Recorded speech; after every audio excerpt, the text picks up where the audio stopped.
এতদিন আল্লাহ তাআলা তাকে সংশোধনের সুযোগ দিয়েছেন, তিনি সংশোধিত হন নাই। একের পর এক এদেশের মানুষের উপর তিনি জুলুম করেছেন, মানুষ খুন করেছেন, গুম করেছেন, মানুষকে ফাঁসি দিয়েছেন, মানুষকে বিভিন্নভাবে অপদস্থ অপমান করেছেন, জুলুম করেছেন, মানুষের অধিকার কেড়ে নিয়েছেন। আসসালামু আলাইকুম ওয়া রাহমাতুল্লাহি ওয়া বারাকাতুহু।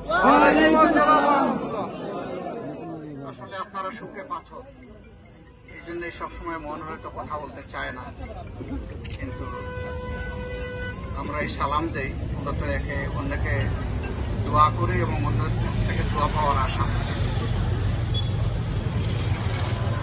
আলহামদুলিল্লাহ রাব্বিল আলামিন ওয়াসসালাতু ওয়াসসালামু আলা রাসূলিহিল কারীম ওয়া আলা আলিহি ওয়া সাহবিহি ওয়া আহলি বাইতি আজমাইন, আম্মা বা'দ।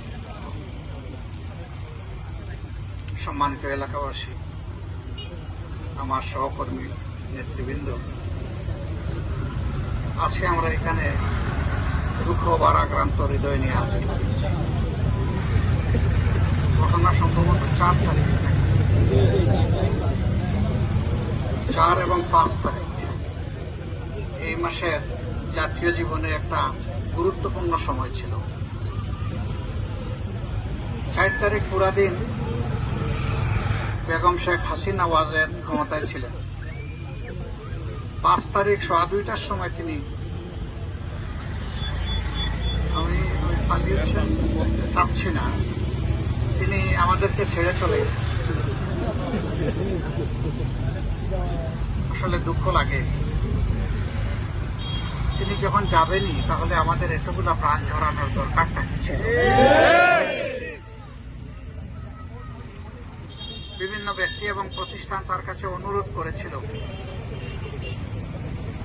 যে আপনি গোটা দেশবাসীকে দুশ্মন বানিয়ে ফেলেছেন এবং দেশবাসীর বিরুদ্ধে আপনি দাঁড়ায় গেছেন, আপনি টিকতে পারবেন না। দেশে খামোকা একটা সংঘাত, হানাহানি, খুনাখুনি করিয়েন না, আপনি চলে যান। তিনি জবাব দিলেন যে আমি যাব না, প্রয়োজনে লক্ষ লাশ পড়বে, কিন্তু আমাকে ক্ষমতায় থাকতে হবে। তিনি ধারণা করেছিলেন মেরেকোটে যেভাবে তিনি 15 বছর 7 মাস চালিয়েছেন, তিনি সেইভাবেই বাকি সময়টা চালিয়ে দেবেন। কিন্তু আল্লাহ রাব্বুল আলামিনের ফয়সালার প্রশ্ন আছে। প্রত্যেকটি ফয়সালা হয় আসমানে, জমিনে একটাও হয় না। জমিনে বাস্তবায়ন হয়, কিন্তু ফয়সালা হয় আসমানে।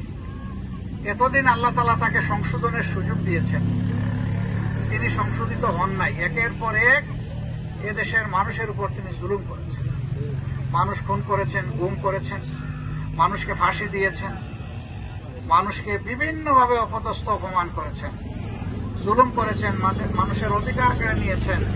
আজকে যে যুবকের বয়স হয়েছে 25 বছর, এই 25 বছর সময়ের ভিতরে তার 3 বার জাতীয় নির্বাচনে ভোট দেওয়ার কথা, একটা বারও দিতে পারে। তিনি অধিকারটুকু কেড়ে নিয়েছেন। মুখ দিয়ে কথা বলবে, মুখে তিনি তালা ঝুলিয়ে দিয়েছেন। কথা বললেই মামলা, তারপরে জেল। বিদেশে বসে কেউ একটা মত দিয়েছে, বাংলাদেশে তার মাকে, বোনকে অপদস্থ করা হচ্ছে। একটা ভীতিকর অবস্থা সৃষ্টি করে বাংলাদেশকে একটা কবরস্থান, গুরুস্থানে পরিণত করেছে। তিনি বলতেন বাংলাদেশ এখন ঠান্ডা, আমি বলতাম হ্যাঁ ঠান্ডা, গুরুস্থানের মতো ঠান্ডা। গুরুস্থানে মুর্দারা শুয়ে থাকে, কথা বলার কোনো সুযোগ তাদের নাই। আপনি সমস্ত জাতিকে মুর্দা বানিয়ে ফেলেছেন, বেঁচে আছেন শুধু আপনি। এটা আসলে কারোর জন্য ভালো হয় না।